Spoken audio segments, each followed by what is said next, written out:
So again, we're going to use conversion factors, okay? Again, two quantities that are equal but use different units. And there are some common steps to how to use conversion factors, but what we'll do is we'll use some practice problems and run through these steps. All right, we're actually going to skip over number 5, and let's go ahead and take a look at number 6. We have Thomas ran a race at a rate of 10 kilometers per hour.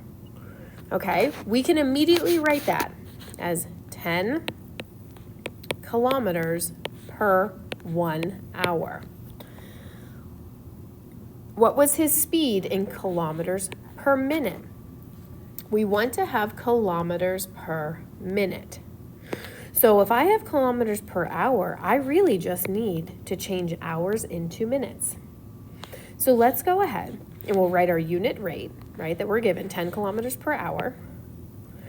And we're going to use the conversion factor, and the conversion factor will be right here. What we need to make sure is since we have hours in the denominator here, we must have hours in the numerator. Because as you know, when we have something on top and bottom of a fraction, they cancel or simplify to 1. So now we do have the conversion factor of hours to minutes. Let's think about it. Well, how many minutes are in an hour? We should have 1 hour is equal to 60 minutes. So my conversion factor is right here in red.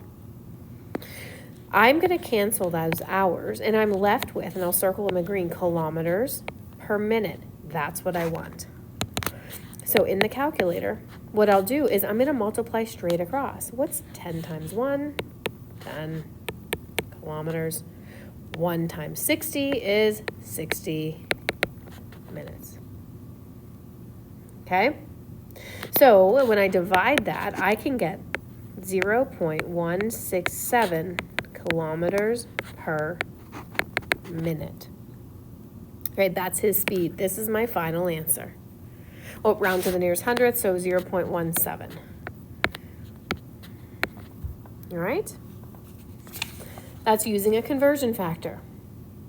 We're going to take a look at number 7, and this one's a little more challenging because we're going to have to convert both rates, or both units given to us.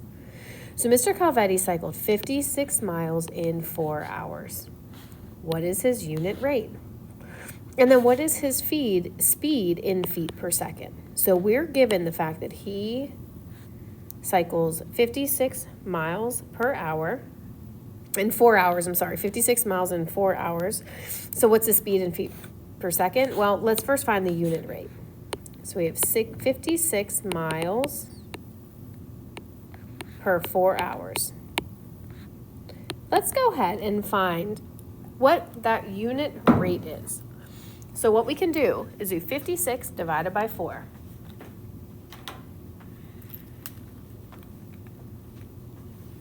Get that? He's actually going 14 miles per 1 hour. But we want it in feet per second. Well, I have miles per hour, so I need to use some conversion factors, okay, to get feet per second. Let's go ahead and let's first change miles into feet. Conversion factors between feet and miles, if I look back here, I actually have it. 1 mile is equal to 5,280 feet. So I'm going to put 1 mile on the bottom because I want my miles to cancel. And I have 5,280 feet. Well, if I look at my remaining units, I have feet per hour. Well, I need feet per second. So let's go ahead and let's use another conversion factor. And if I don't know hours to seconds, which I don't, I need to go through minutes. So I have the conversion factor of 1 hour is equal to 60 minutes. So hours cancel. Well, now I'm left with feet per minute. I need feet per second. One more conversion factor. So I can have minutes up here. 1 minute is equal to 60 seconds. All right, now I should have feet per second. What I'll do is I'll multiply straight across. So I will multiply 14 times 5,280 times 1 times 1, right? So I have 73,920 over feet over, let's multiply across the bottom, 1 times 1, okay, whatever, 1, and then 60 times 60, which is 3,600 seconds. When I end up dividing those, right, when I say 73,920 divided by 3,600, I should get 20.5 feet per 1 second. All right, and that's how fast he's biking. That's very fast. All right, so those are conversion factors. Now let's talk about scale and a scale drawing and model.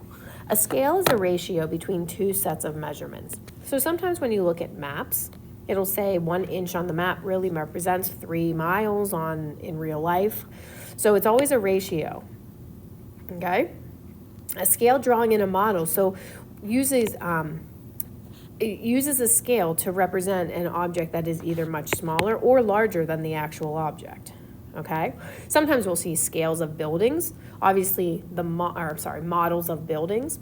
Obviously the model is much smaller than the actual building.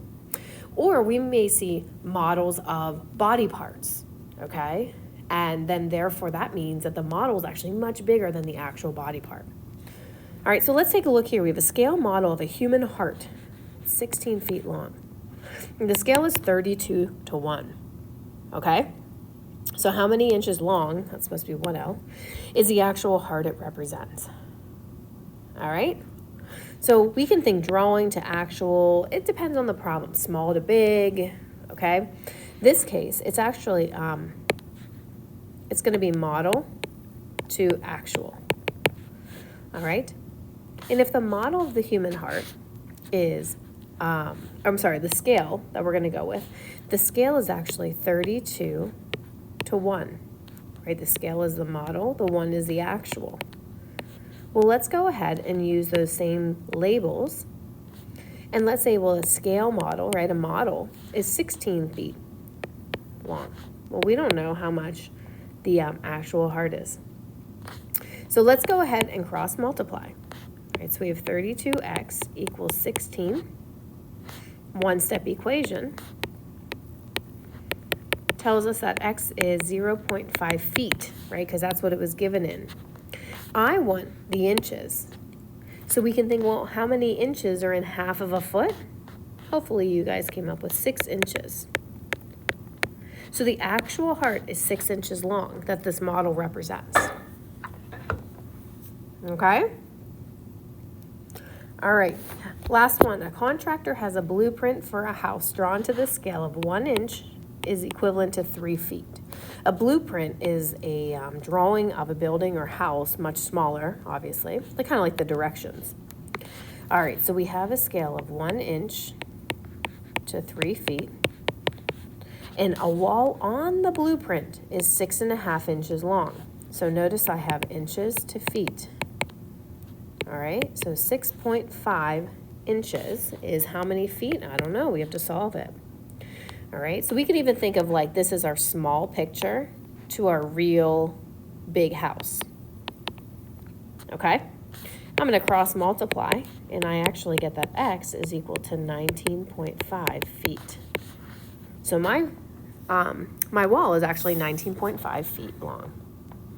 All right, thanks for watching.